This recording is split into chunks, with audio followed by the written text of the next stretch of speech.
Pas tout avoir. Ne cherche pas, fais comme tout le monde. Stop. Décide.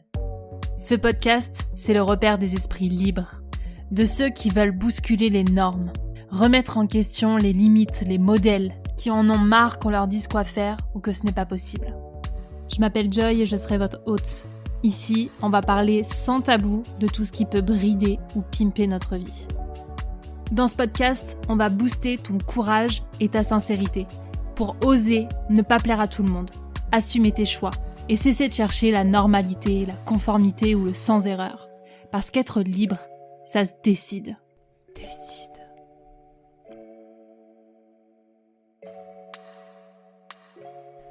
Bonjour et bienvenue dans ce nouvel épisode. Aujourd'hui, j'ai le plaisir de vous proposer une nouvelle mini-série où je vais aborder la dévalorisation dans nos relations.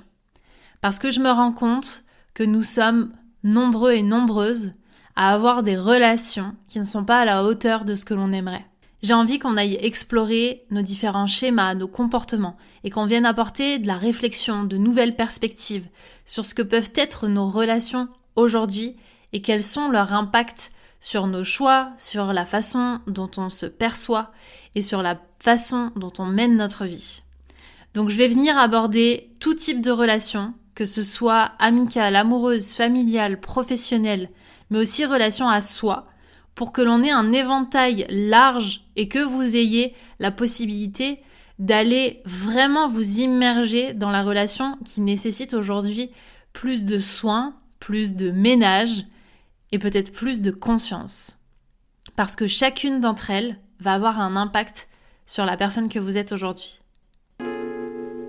Et si vous débarquez ici et que vous ne me connaissez pas encore, je m'appelle Joy et j'accompagne aujourd'hui les femmes à en finir avec la dévalorisation pour qu'elles ne deviennent pas leur pire patronne.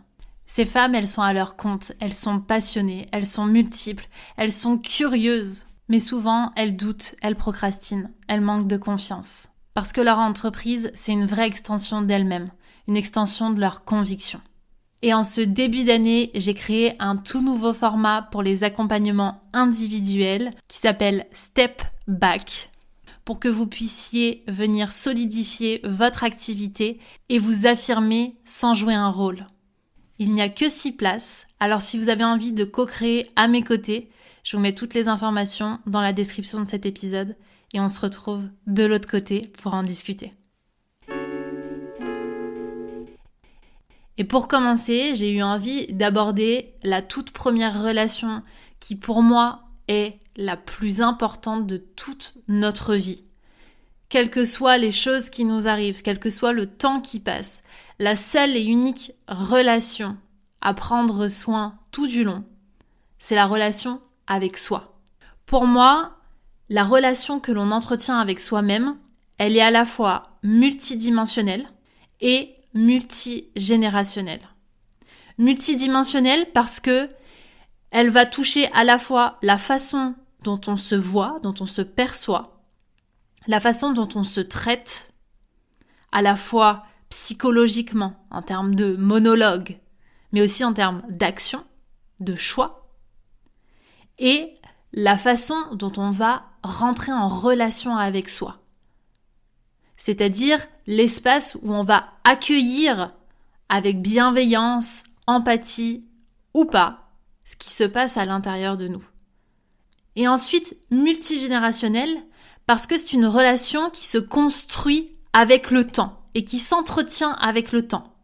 Moi, j'imagine vraiment comme des poupées russes qu'on accumule à chaque conscientisation qui partent de notre naissance jusqu'à la fin de notre vie et que ces couches qu'on va ajouter viennent amener de la clarté, de la maturité et de la conscience sur qui nous sommes réellement. Parce que nous nous sommes construits grâce à différentes versions de nous-mêmes. La petite Joy que j'étais, l'adolescente que j'étais, la jeune adulte, l'adulte et celle que je serai plus tard me construisent aujourd'hui.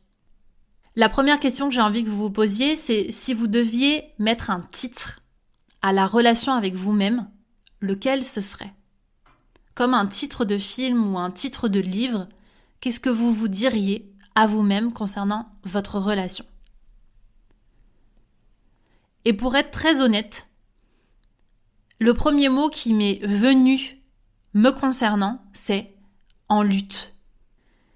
Parce que je me rends compte qu'avec les années, mes différentes poupées russes, elles sont venues s'entrechoquer, comme si elles ne se complétaient pas, comme si elles ne pouvaient pas s'emboîter.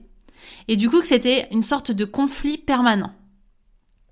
Dernièrement, suite à un accompagnement que je fais en Internal Family System, l'un des outils que j'adore évoquer avec vous, qui nous montre que nous avons différentes parts de nous qui s'expriment, je suis allée à la découverte d'une part de moi que je connais bien, puisque je l'ai vécue, qui est une part adolescente. Et ça m'a permis de me replonger dans mes journaux intimes de quand j'avais 14 ans. J'en ai eu une lecture totalement différente, où je me suis rendu compte d'un certain mal-être. Alors, je me suis aussi dit que quand on a 14 ans, on écrit plus souvent ce qui nous rend mal dans des journaux que plutôt ce qui nous rend bien. En tout cas, ça m'a rassurée de me dire ça. Mais j'ai surtout conscientisé que la relation que j'avais avec moi-même était conflictuelle. C'est-à-dire que quand je relis mes écrits, je vois que j'ai tendance à me juger. D'un point de vue physique, d'un point de vue de mon âge, d'un point de vue de ma maturité, de mes compétences. Je me compare à mes amis, je me compare à mes cousins, cousines, mais aussi d'un point de vue de mes capacités. Donc là, entre autres, c'est à l'école. Mais ça peut aussi être en termes de façon de relationner, de comprendre l'autre, de savoir m'excuser, de savoir être présente. Et c'est des choses que je peux dupliquer dans ma vie d'adulte. Et c'est les questions que j'ai envie qu'on se pose aujourd'hui sur la relation à soi. C'est-à-dire des masques que je peux porter pour pouvoir continuer à plaire, pour ne pas faire de vagues. Parce qu'en fait, la relation à soi, pour moi, elle se construit avec deux chemins. Le chemin qui est vraiment en lien avec notre essence profonde, comme on appelle en IFS le self. Vous pourriez l'appeler l'âme, vous pourriez l'appeler votre ADN. Et l'autre chemin qui est pour paraître, pour plaire à la société, pour correspondre à des normes. Et vraiment, ce que j'ai envie d'aborder dans cet épisode sur la relation à soi, c'est à quel point on peut se dévaloriser soi pour pouvoir être conforme aux autres, pour pouvoir rentrer dans un moule, pour pouvoir être aimé, pour pouvoir être certain et certaine que nous sommes pleinement aimables. Parce que la relation à soi, pour moi, quelles que soient les dimensions et les étapes que l'on a vécues dans notre vie, c'est un jeu d'amour de soi et de respect. Et la différence que je vois entre la Joy de 14 ans et la Joy d'aujourd'hui de 34 ans, c'est la promesse que je me suis faite envers moi-même, que de ne pas me lâcher la main. Parce que j'ai compris que j'étais la personne la plus importante de ma vie. J'ai compris aussi que j'étais en capacité de me décevoir. Je ne sais pas si ça vous est déjà arrivé de vous rendre compte que vous avez fait un choix qui ne découlait pas de qui vous êtes et que vous avez dû vous décevoir vous-même. Ça, pour moi, c'est des couches d'ego qui s'en vont, qui se rendent compte que nous sommes capables de nous lâcher la main. Nous sommes capables de faire des choix pour les autres plutôt que pour nous. Nous sommes capables aussi de nous aimer et de changer de direction. Alors, bien évidemment, je pourrais vous parler de toutes les fois où on se dévalorise, tant sur notre valeur que sur nos compétences, que sur nos succès, que sur notre potentiel. Toutes les fois où on se trouve nul, où on se trouve débile, où on se trouve bizarre, où on se trouve totalement à côté de la plaque.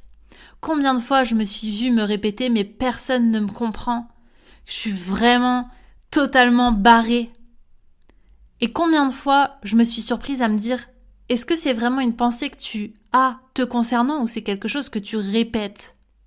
Parce que comme toutes les relations, la relation à soi, elle reproduit aussi des choses que l'on connaît, que l'on a déjà vues, déjà entendues.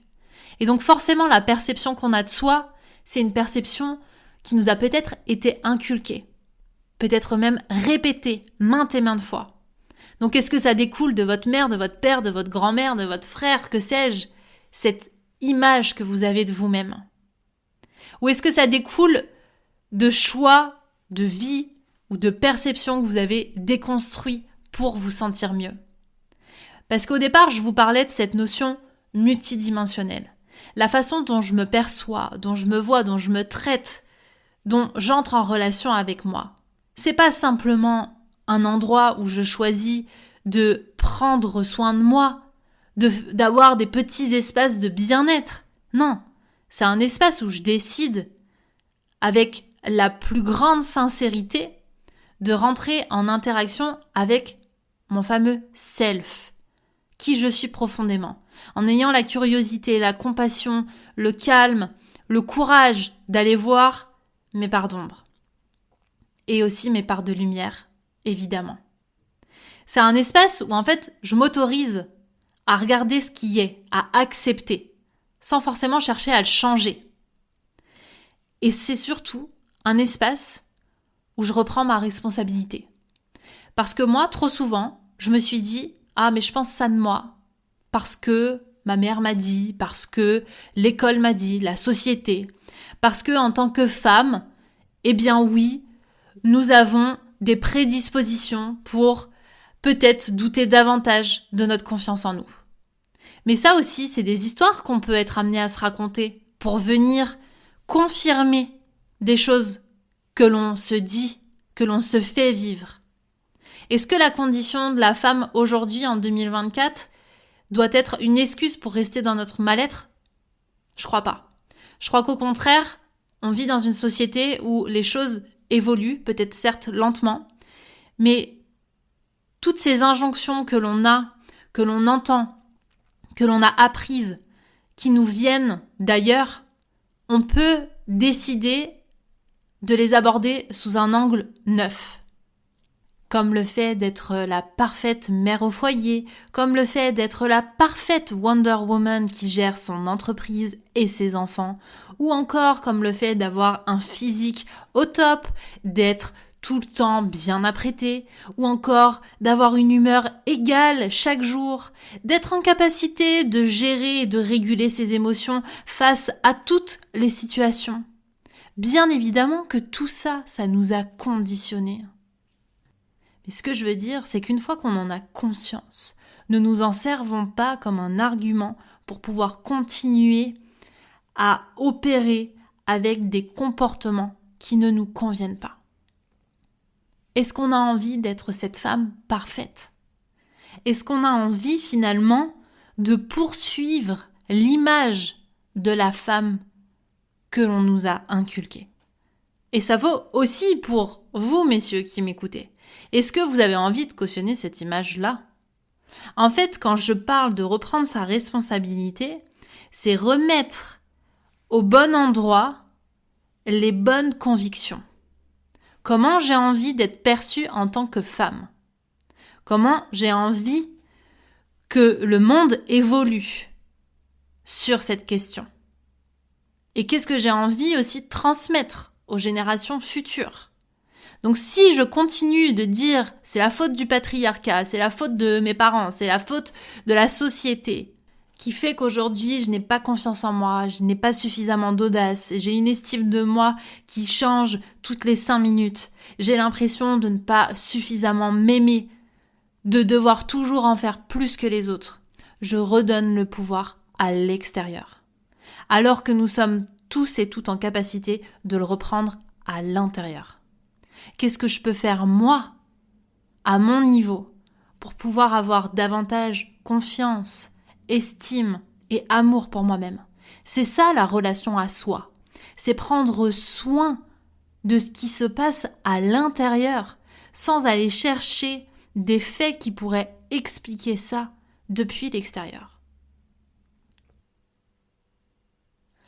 Alors j'aimerais vous poser différentes questions pour que vous alliez explorer cette relation avec vous-même. De quelle façon vous vous percevez? Qu'est-ce que vous diriez de vous? À quel endroit vous vous sous-estimez? Vous vous dévalorisez? Et soyez totalement honnête avec vous-même. C'est un exercice que je vous propose entre vous et vous. Juste pour prendre le temps de regarder les choses en face. À quel endroit vous jouez le parent rigide? Et à quel endroit vous jouez l'enfant insouciant? Non pas que l'un ou l'autre soit mauvais, mais que je crois que la relation à soi dans laquelle on prend soin, c'est celle qui est équilibrée entre la rigidité et la souplesse, l'insouciance. Parce qu'aujourd'hui, une bonne relation, c'est pas une relation où il n'y a pas de limite, où il n'y a pas de cadre. C'est une relation où on a conscience de ce qui est bon pour nous. Et je ne suis personne pour vous dire ce qu'il y a de bon pour vous. Donc l'idée de cet épisode, c'est vraiment de venir re-questionner les endroits qui sont encore en friche. De vous demander également quels sont les endroits où vous êtes en conflit à l'intérieur. Pour peut-être commencer à mettre davantage d'amour, de compassion. Et pour ça, je peux vous proposer un exercice tout simple. Celui de vous écrire une lettre. Soit à la vous d'aujourd'hui, soit à la vous du passé, avec qui vous êtes encore en conflit, pour que vous puissiez faire la paix et vous promettre de vous tenir la main, quoi qu'il en coûte, jusqu'au bout. Que vous puissiez vous promettre aussi que ça se joue entre vous et vous. Quand vous dites oui, quand vous dites non. Quand vous acceptez d'être vulnérable, de vous réinventer, de vous remettre en question. Ou de ne rien lâcher. Que cette relation que vous avez avec vous-même, c'est un cadeau. Ça ne doit pas être un fardeau. Et si aujourd'hui c'est un fardeau, prenez-en juste conscience, ne jugez pas. Est-ce que vous êtes heureux, heureuse de partager votre vie avec vous-même? Est-ce que vous vous trouvez génial? Et si c'est pas le cas, qu'est-ce que vous pourriez faire pour que chaque jour, vous vous trouviez davantage encore plus extraordinaire que ce que vous êtes déjà?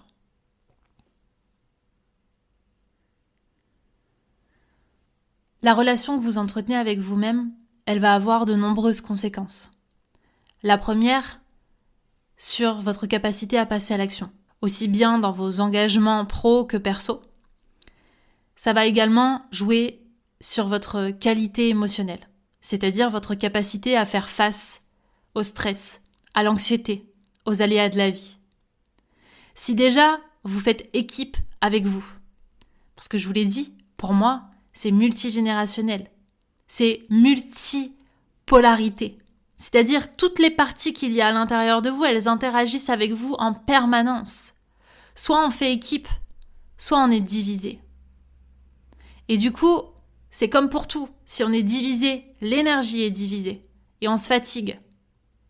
Alors que si on avance main dans la main, part d'ombre et part de lumière, c'est là où on arrive à faire face aux aléas de la vie. Ça va aussi avoir un impact sur la qualité de vos relations. Puisque si vous ne savez pas poser des limites saines avec vous, vous allez davantage grignoter sur votre confiance en vous, sur votre estime. Vous allez avoir une image de vous plus ou moins négative. Et tout ça, ça va amener à des répercussions sur vos relations, avec des attentes, des exigences, des obligations. Et vous allez rentrer dans votre rôle de dictatrice, de contrôleuse. Je le connais bien personnellement, donc je peux vous en parler. Et tout ça, cet espace de contrôle, ça nous indique simplement qu'on est en incapacité à nous laisser du lest à l'intérieur. Que peut-être notre parent rigide se manifeste trop souvent. Ou à l'inverse, que vous ne sachiez pas poser des limites claires et saines et que vous préfériez imposer les choses. Je terminerai cet épisode en venant parler de ce potentiel que l'on dévalorise trop souvent, parce que l'on pense que notre relation à nous-mêmes, elle est figée. On nous l'a apprise, elle est ancrée aussi forte que des qualités et des défauts qu'on nous colle. Que vous ayez longtemps été la bonne copine ou celle qui dit trop franchement ce qu'elle pense. Ou encore que vous ayez été la timide ou l'extravertie. Ça n'a aucune importance si aujourd'hui, ça n'est pas celle que vous voulez être. Tout ça, ce ne sont que des étiquettes, que des termes qu'on vous a collés, qui ne sont que la perception de l'extérieur. Vous savez qui vous êtes et surtout, vous savez qui vous avez envie de devenir. Et donc la question que j'ai envie que vous vous posiez pour terminer, c'est quelle étiquette on a voulu vous coller qui n'est absolument pas vous.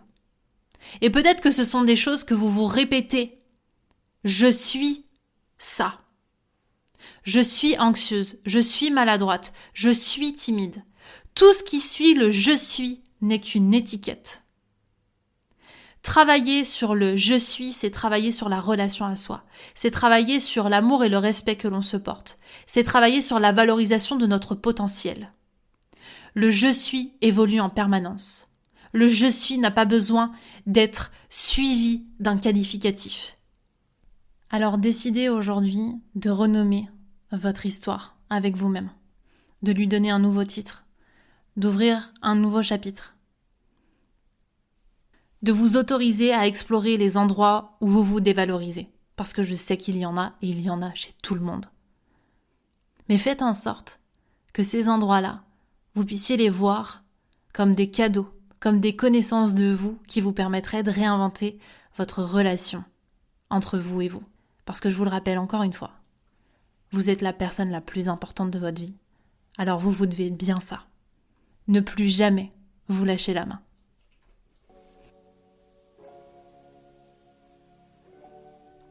Je vous remercie infiniment pour votre écoute. Si cet épisode vous a plu, n'hésitez pas à le partager, à laisser un commentaire sur Apple Podcast et Spotify. Je vous donne rendez-vous très vite dans le prochain épisode de cette mini-série sur la dévalorisation dans nos relations. Je vous embrasse.